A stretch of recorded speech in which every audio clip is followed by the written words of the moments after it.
This isn't a recruiting story. It's a chess match. Dawn Staley just made her move and took Kaeli Wynn off the board, but in doing so, did she just walk right into Geno Auriemma's trap? Here's why Staley's win just handed UConn the 2026 queen. Prime Field! Welcome! On November 10th, 2025, Kaeli Wynn announced her commitment to South Carolina. It was a single decision. Its ripple reached far beyond one roster spot. This film asks a focused question. How did one commitment reconfigure a recruiting chess match between Dawn Staley and Geno Auriemma? The answer lies in roster needs, timing, and strategy. And in the contrasting aims of two elite programs. First, the board must be set.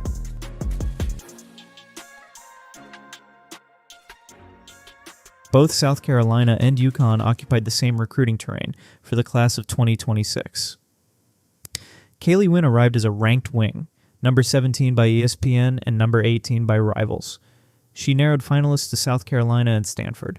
Jerzy Robinson entered the cycle as a premier backcourt prospect, ranked number 5 by ESPN and at times viewed as a top consensus recruit.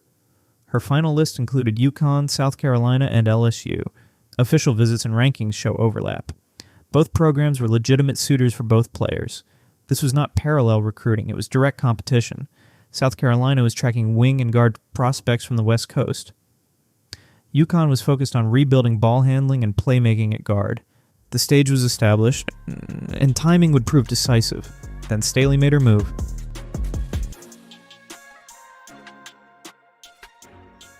On November 10th, 2025, Kaeli Wynn committed to South Carolina over Stanford. Wynn brings positional versatility. At 6'2", she can operate across the 2-4 spectrum. Her junior season produced 17.6 points and 7.3 rebounds per game. She shot 43% from three that year. Those numbers came despite a significant injury. Wynn suffered a dislocated knee in January 2025 and missed time while recovering. South Carolina's acquisition addresses a specific roster need, a floor-spacing wing who can defend multiple positions and move within a championship rotation. Wynn will join Kelsey Andrews as part of South Carolina's 2026 front court. Staley's recruitment of Wynn was, objectively, a depth play. It secures redundancy and positional flexibility for the Gamecocks. Staley's move altered the opponent's options. Auriemma prepared a counter.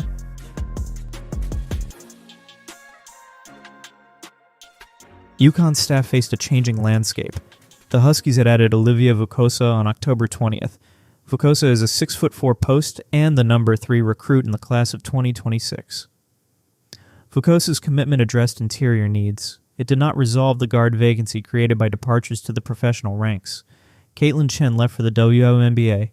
Paige Beckers moved on from the college roster. Those exits produced an operational gap at guard, ball handling and playmaking that a generational prospect could fill. With Wynn now at South Carolina, UConn's message could pivot. The pitch to Jerzy Robinson shifted from shared recruiting competition to an opportunity. Define the guard position at UConn. Stated plainly, Columbia's guard room looks crowded on paper. Hartford's guard room offered clearer pathways to immediate defining minutes. That strategic contrast became central to Auriemma's outreach. The mechanics of that outreach relied on negative comparisons as well as positive promises.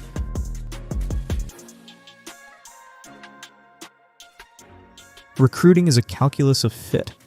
One variable is other players arriving in the same class. Robinson herself has cited that factor, how incoming teammates shape opportunity. South Carolina's guard rotation included senior Raven Johnson, junior Tessa Johnson, and senior transfer Tania Latson. All project to play perimeter minutes in Staley's system. Wynn's commitment added depth to the roster and complicated the immediate role narrative for another perimeter star. UConn's staff could now contrast the two paths without inventing facts. One program with a crowded perimeter, another with clear vacancies and a chance for structural influence. The message was straightforward and factual. Roster composition changes playing time probabilities. That empirical point became a tool in Hartford, yet counterfactuals reveal how different choices would have shifted leverage.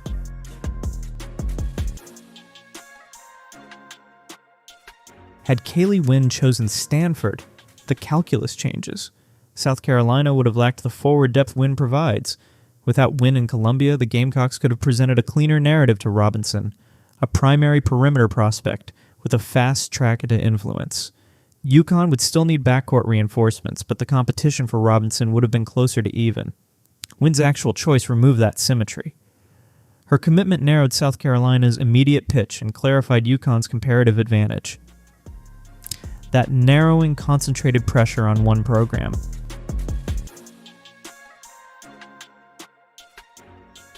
After Wynn's commitment, the stakes became asymmetric. UConn's class contained Vukosa at post. The guard vacancy remained unresolved. Robinson's profile, consistent scoring across multiple seasons, matched the position of urgency.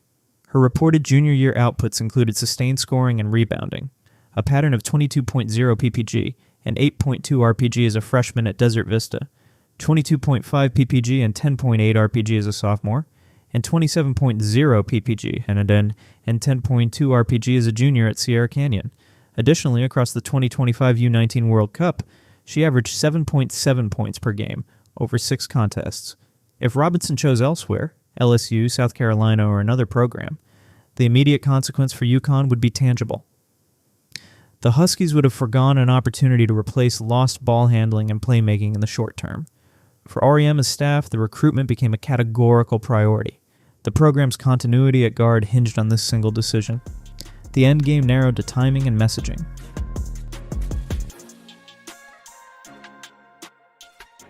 The comparative strategies are clear. Dawn Staley recruited for depth.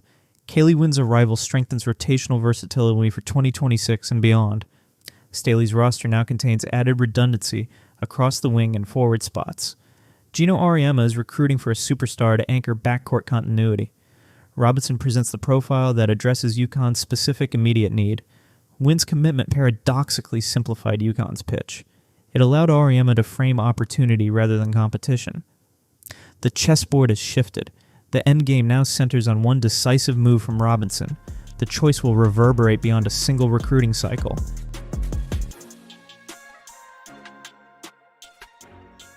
This episode is not a single moment.